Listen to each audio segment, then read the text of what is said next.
Hi, it's Kai, And Michael. and this is The Cube with Kai and Mike, and today we're going to be talking about food trucks. And we're outside. And we're outside enjoying the weather. It's been rainy day here in Southern California in the high desert, so raining on and off. But we're going to talk about food trucks today, partly because I love food trucks. I love tacos. We've been eating at, not just tacos at food trucks anymore, Burritos. but we have been boondocking. So if you watched our other episode, we've been eating out a lot, and we're so lucky we're in a location where there's a lot of different varieties of food available. Putting on the pounds. So yeah, so we get to eat out and eat a lot of different food every single day, and we have ate at food trucks a few different times. But this is kind of like a hot topic right now in discussion from So what are some of the benefits well, you didn't let me finish. of food trucks coming into a town? Right, it's one of the hot topics right now in our rural small town. So we are stationed out of a rural small town in North Texas, and so there's not a lot of food options in the town we're in. Yeah. There are very few restaurants at all, and they're very Brick and mortar, yeah, brick and mortar ones, and they're very rarely open. And so I used to work in an establishment there. Great owners, great place to get to know a lot of different people, and people coming through along locals, but also travelers coming through. And a lot of times with the travelers or people staying in or near town for work or hunting or otherwise, they would Number always one ask, question? where do we eat? Yeah, where? And I'd always have to look at the time and then what day it was. Mm-hmm. And then go either like, sorry, everything's closed, or try to hit the grocery store deli Right. before it closes. But there wasn't a lot of availability or options to be able to tell people to where to go eat. Mm-hmm. Because after 2, a lot of the places that are available are closed. And there are not a lot of places open before then to eat. So with that being said, throughout the year, our small town has started to bring in a lot of food trucks, especially during festivals and things like that.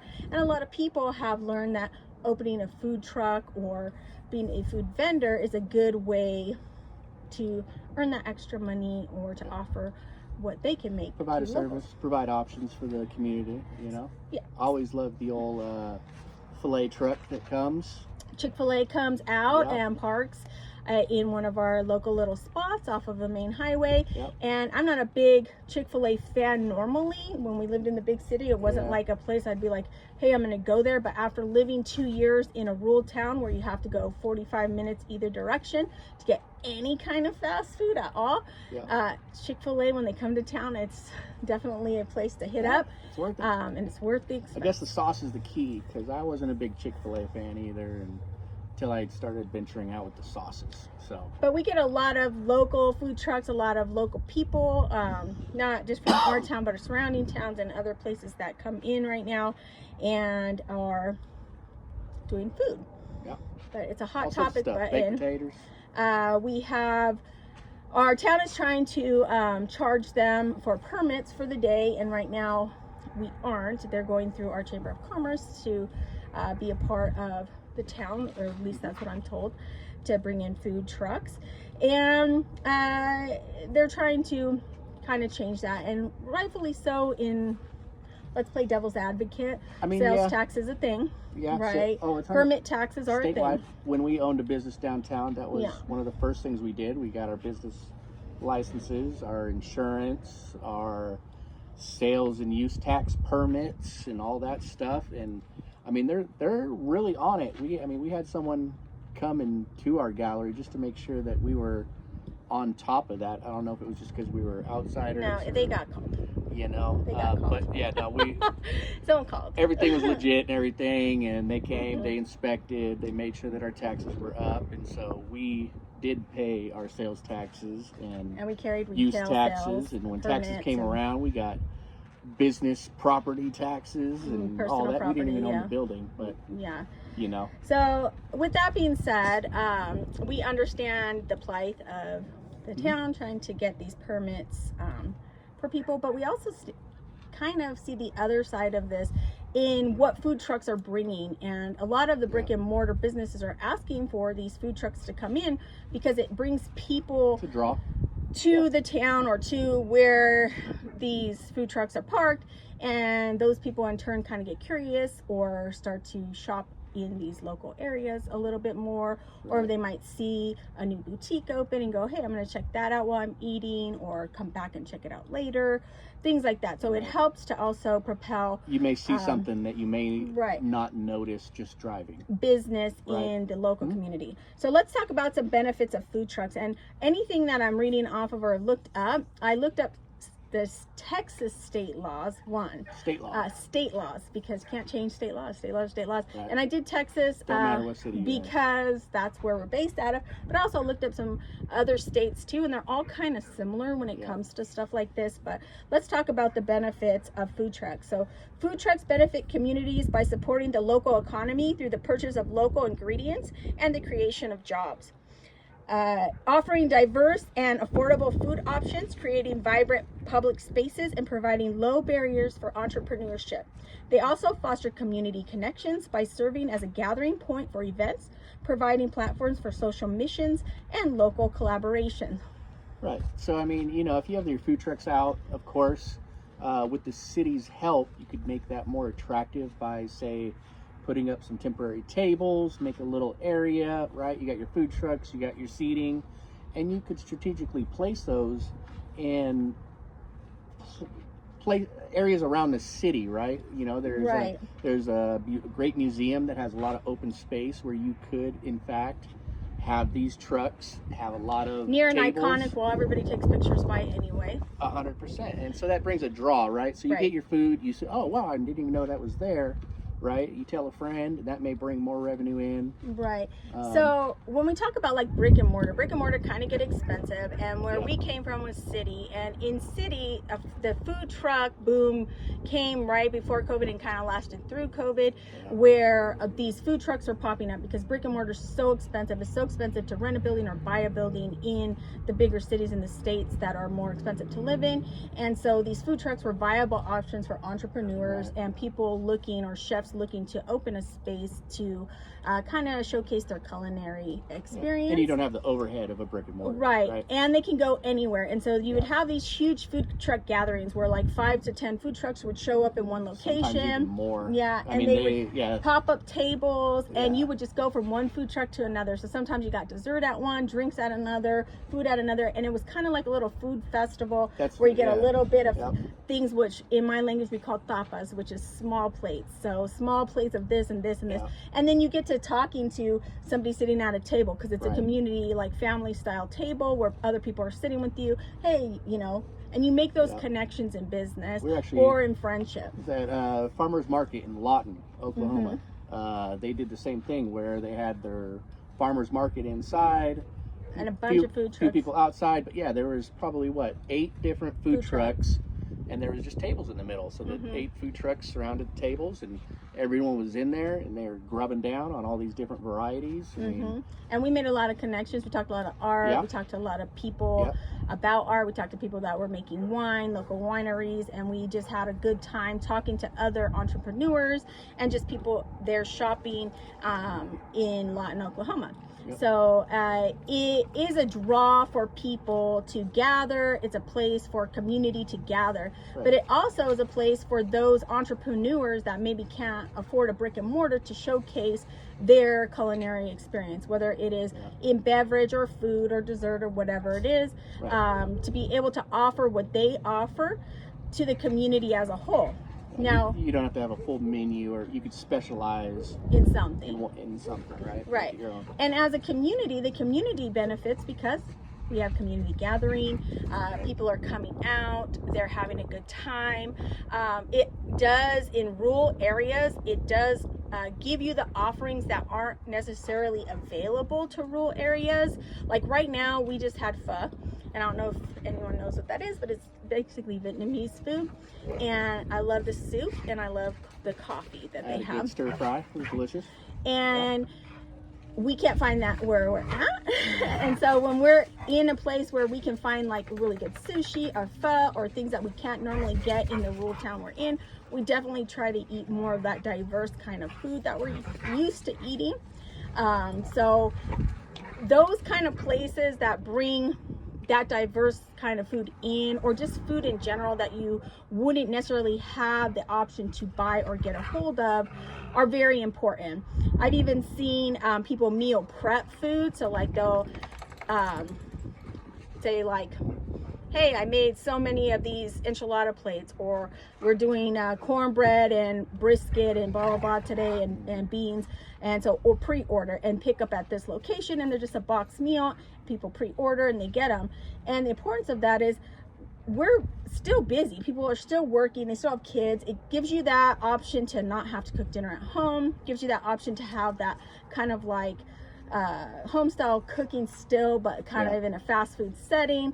And it also, for the elderly community, gives them the option, because we have a lot of elderly people who don't necessarily cook anymore, or have the means to buy all the groceries at that level. And so you're talking a meal that they buy might last them 1 to 2 days. They might eat it over consecutive days, where normally they wouldn't have that option.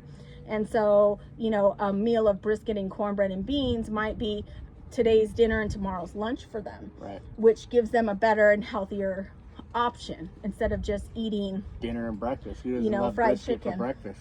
You know? Right. I mean, so, you know, it does add value to the community as a whole.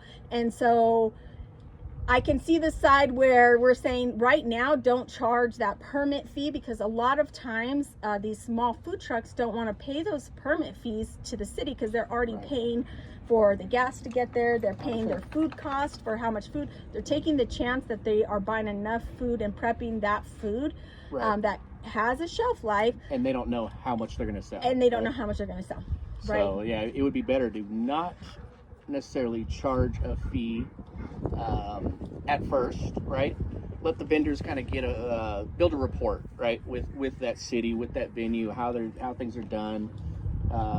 You know, the turnout, I know that varies, but kind of give the vendors a little bit of confidence in, hey, this is going to be worth it, right? It's worth the travel, and you're it's not worth just the going to prep. scare them off right from the get-go. Right. You know? We even talk about like doing a, you know, little punch card where you go to the city and you pay the fee for 3 times coming in, and you get 5 times coming in. So the 2 of them 3 are visits, free, but you're paying for 3 visits for your food truck, and you're paying it up front, right? So something like that, because we want those food vendors to come in. The other thing is, they do help support the brick and mortar that are there. So they do help those little boutiques that they're next to. They do help those places that people say, hey, you know, maybe I do need a new set of tires, and I didn't know that shop was there. Well, not only that, I mean, you see all these communities, right? You got like the van life community, the RV community, you got all these different communities. Well, I'm sure a lot of the food truck vendors, even the big restaurants, I'm sure there's word of mouth that gets passed around, right? Travelers, they basically say, hey, oh yeah, we went to this little, you know, town here over here, and it was a real good turnout. It was fun. It's good times, you know, and so that may cue another truck to inquire, at least, you know. Right.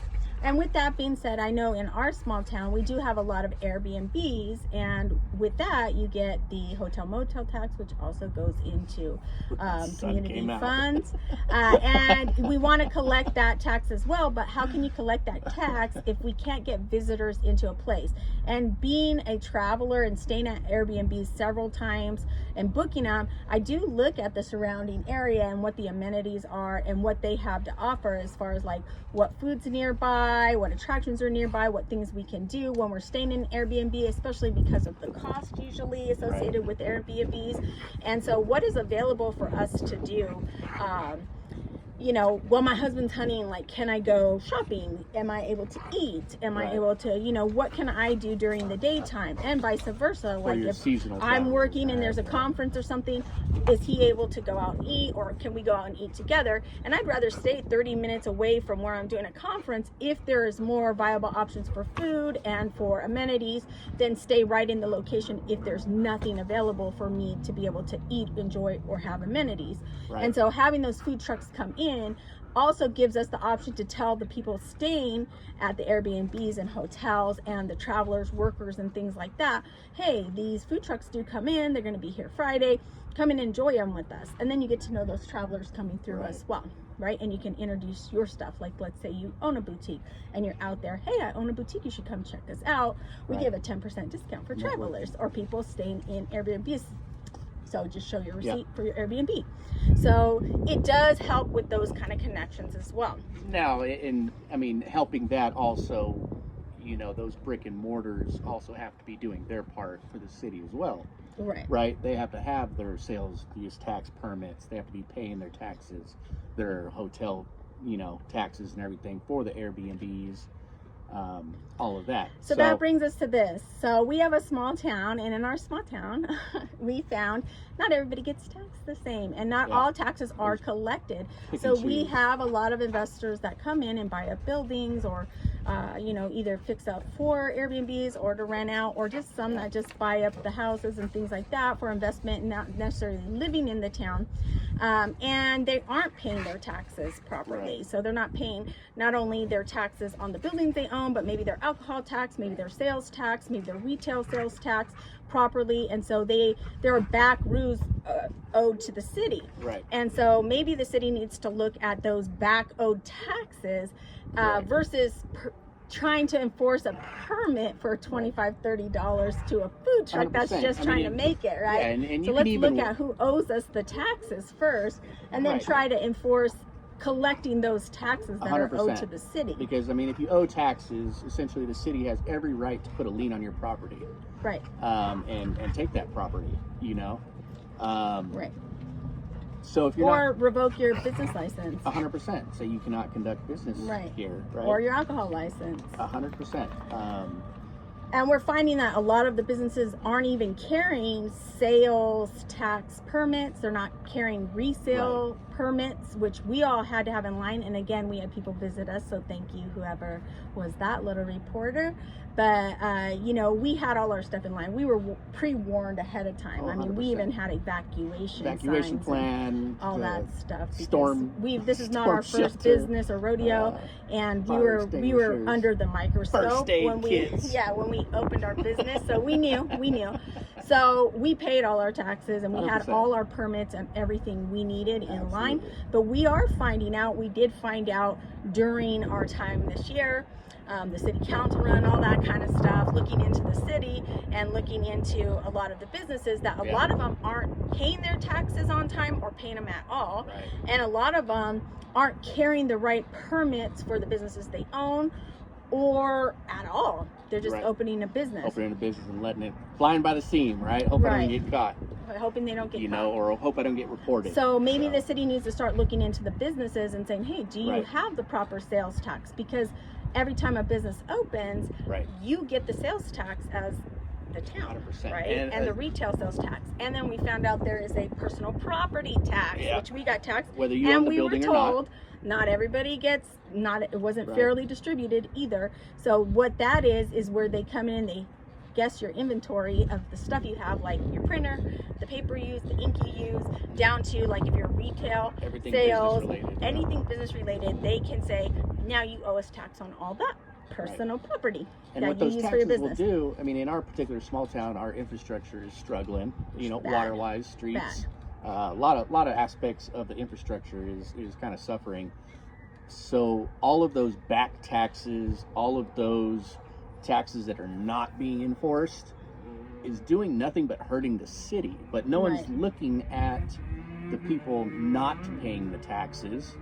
They're still, oh, you're the best, right? I mean, to the point where you're investing in buildings or buying buildings that go to auction due to back taxes, not paying for them, but taking ownership of those buildings.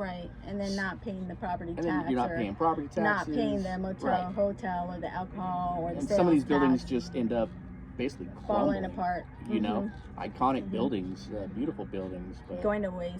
Really just going to waste. Now let's talk about those home-based businesses that also are not paying sales tax to our city. So home-based businesses in the state of Texas, They must collect and pay sales tax on taxable goods and services. And so we have a lot of home-based businesses in our town, of course, because not everybody can afford a brick and mortar. Right. We rented a brick and mortar and the rent price wasn't bad, but we did have a slumlord, so we had to do all the repairs ourselves. And then the heating and cooling of the building, because of how old it was and because our slumlord did not like fix the air properly, and we had to put our own air conditioning in there. We had a broken window. And we had a broken window from the time we moved in that we never could get replaced, even though we asked several times. The heating unit that was in there was very old. Yeah, big industrial gas heater. Yeah. And so we were paying more in heating and cooling than we were in rent. So that alone was a struggle. And you had to keep it at a certain temperature because we had art that had to be at a certain temperature. You ruin art. Had a pretty steady temperature, the upswings, downswings. So I can understand people having home-based businesses, and this isn't to pick on anyone in our town or anywhere else that owns a home-based business. We think it's a wonderful thing that you do that, but you are required to pay sales tax, and you should have your permits as a business as well. 100%. So all these little t-shirt companies that are up there that are selling and not having to pay the sales tax on, or the retail sales tax on, or the property sales tax on, are basically ripping off the town, because you are conducting a business, you are making money in the town via the town people and people in the surrounding towns, and not paying your just dues to the government, right? Render unto Caesar what is Caesar's. It's in the Bible, it's biblical, you guys can read it. Render unto Caesar what is Caesar's, and that is the taxes that are owed to the town or city you live in. And so these home-based businesses as well need to be held accountable. So if you open something in your home, you need to be held accountable to having the right permits, sales tax, and otherwise, so that the city can collect those revenues. So us picking on things like the food truck permit coming in, to me, kind of comes down to this. And we talked about this in one of our earlier episodes, where we have a very cliquey town. Yeah. And now everybody says, well, you never lived in a small town. We have, just not like this. 100%. So I feel like I walked back into high school 90% of the time, where you have the jocks and you have the cheerleaders and you have the nerds and you have the skaters, and everybody's in their little group. And in between those little groups are just kind of the regular kids that kind of modge podge in between and want to be a part of a group but aren't really a part of anybody. So these people tend to pick on one another, right? Instead of working together as a big entity to make the community and the living better for everybody in the town, they kind of battle one another. And so when we talk about these entities that are out there, of course we have city council. Yep. We have the EDC, so economic development. And then we have the Chamber of Commerce, which are the three big ones. And in these groups are some of the bullies, okay? And some of these bullies are in all three of them. So it makes it kind of a conflict of interest, if you think about it. But it is a war that happens between all these people. And so, so if this group is the one holding the food, I'm not going to enforce this person, but I'm going to attack this person. Right. And so if this group is the one hosting and facilitating the food trucks, and I don't like this person that's running it, of course I'm going to attack and say they need the permits and blah, blah, blah, blah, blah. 100%. But I'm not going to enforce it for my niece or my cousin or my daughter or whoever owns a business over here. Or my employer that owes a lot of back taxes and hotel motel. I'm going to try to pick on this over here because I don't like the person. Right. And so that happens a lot in these groups that we have, when they all should really just coincide and work together as a one unit. Because we talked, again, same rules for everyone, right? In an earlier video, may the best man or woman win. In an earlier video, we talked about that business and personal are not separate in our town, and they should be. And I was taught that, I learned that. When you hit the door for business, it's business. Drop your personal shit at the door, because it's showtime. We're here to make money, good decisions, and what's right for the better good of the company and business as a whole. And a town is a little business. And so when we talk about things like the EDC and the Chamber of Commerce and the City Council, everybody has their own job and their own role, but they kind of overlap in a lot of things, and they need to work together in order to make things like the food truck or the brick and mortars or the community or the infrastructure all come together and work harmoniously as one. Yep. Right? For the better good of what? The people in the community. Absolutely. So when we talk about economic development corporation, collaborative, or council, that's what it is. It's a nonprofit organization that promotes economic growth within a specific geographic area by attracting businesses, retaining existing businesses, creating jobs, and improving the quality of life for residents. EDCs offer service like business advising, assistance with site selection and permitting, talent pipeline development and marketing for the region to prospective businesses and investors. Right. That is their role. Right. And so if you have a bully group in this department or entity within the city, you are going to mind your own, right? You're going to hire family members. You're going to benefit and provide services to people that are on board with what you're doing, Right. instead of So- trying to get new business, Right. new revenue. So the help those EDC is businesses. accountable to the city council, meaning they can't make any decision without the city council approval. Right. Now I talked to a EDC member, one that's been on very many years, and I was even told by that member, the city council very rarely, if at all, goes against what we want. So we Right. basically, it's a formality that we have to go through them. Yep. So only one time ever did they say no to something, and we got it anyway on the next vote. And so they kind of look at the city council like, whatever, it's a formality, we're going to do what we want to do. This came from a EDC member, okay, that one of their council members to me when I talked to them. Now we did confront the EDC and we got kind of backlash for that and told we were Yeah, we did. picking on people. It wasn't a picking on thing. We owned a business and I wanted to know what they did, because I had a lot of people who wanted to open brick and mortar businesses Right. asking me for help, and really it was the EDC's job to help them, not mine. Right. And so I wanted to point them in the right direction to get the help they needed properly. Mhm. And so I had to call upon people, and then I got told I was picking on people, Right. which was not the case at all. I just needed to know what you do and what your proper paperwork and procedure were. And not only that, you have to question the knowledge of the position. If you're coming as a representative of Right. this entity, And you tell me you don't know. and you straight up say that I don't know what I'm doing. Well, and EDCs have EDC A, B, or C's, and even when I talked to that council member, they said, I don't know what we are, if we're A, B, or C. Correct. We're at EDC, so we're a C. Right. And it depends on how you're getting your funding. So some get it through government, some get it through fundraising, some get it through grants, some get it through, so it depends on how you get your funding and who's funding you. So we're an EDC in our town. So every economic development is different, and you'd have to know Right. in your town what that is. And right? So like she should the council mentioned, members, so should the people working we had for people them. that wanted to open up brick and mortars downtown because there were vacant buildings and everything, and we were helping them to the point where we were writing up business plans to kind of assist with the proper procedure. Looking into grants, Right, looking into grants, all loan, that business stuff. loans for them for free. 100%. So these are some of the services an EDC should provide, and this is from the state of Texas, okay? Business attraction, site selection, permit assistance, talent development, incentives, and market strategies. So these are things an economic development should in your town be providing per the state of Texas, and each Right. state is a little different, but EDCs are federal and state, and so they fall under a federal law as well. Now, I don't want to pick on the EDC because I've already been accused of that many a times. So we're going to move on to the Chamber of Commerce. So Chamber of Commerce fosters community development by acting as the economic catalyst, supporting existing businesses, attracting new investment, and advocating for pro-business policies.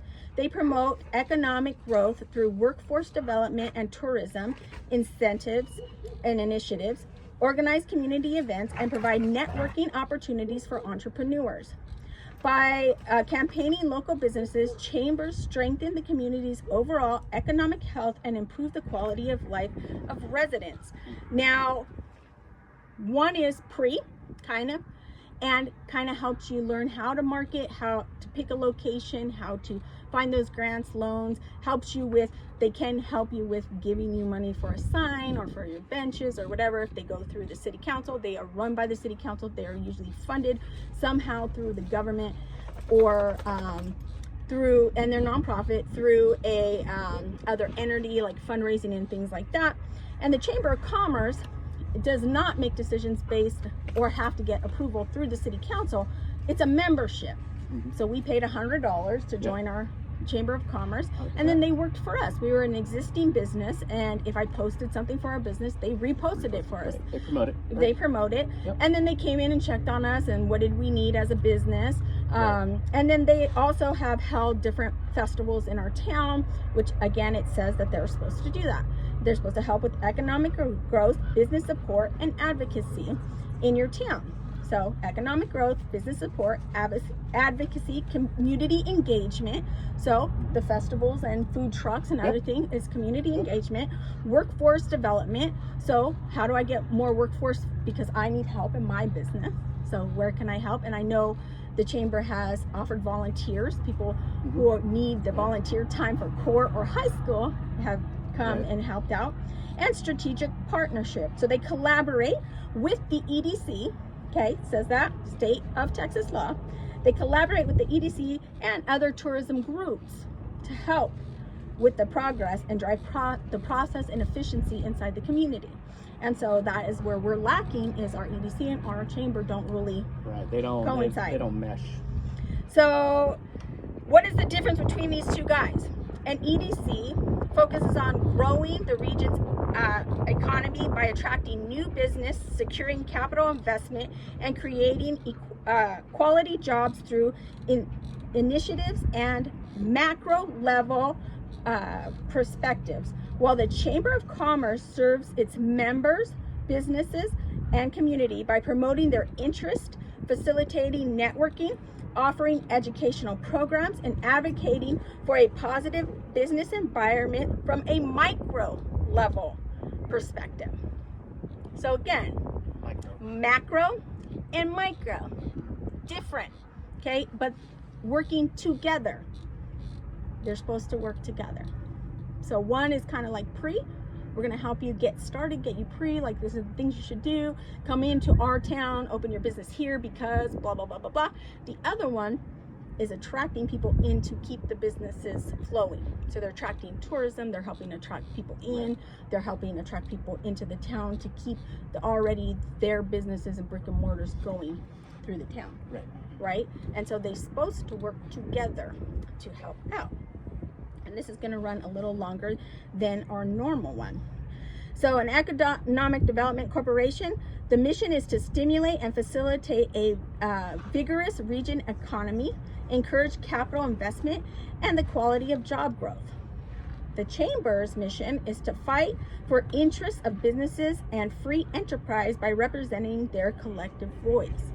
So again, same, we're talking about business, we're talking about growing an economy, we're talking about helping community, but on two different levels, a micro and a macro level, and they have to work together in order to make it successful for the entire community.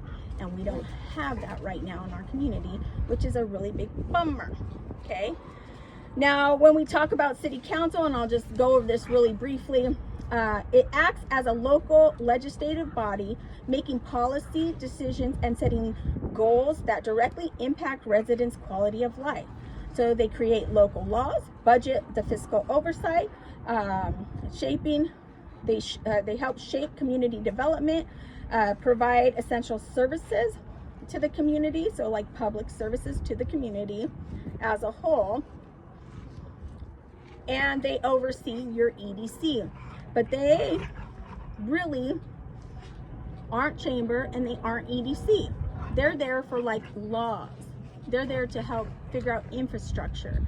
And you have two different kind of city councils. You have a city council that is mayor-run city council. So instead of having a city administrator, your mayor would take that job as a city administrator.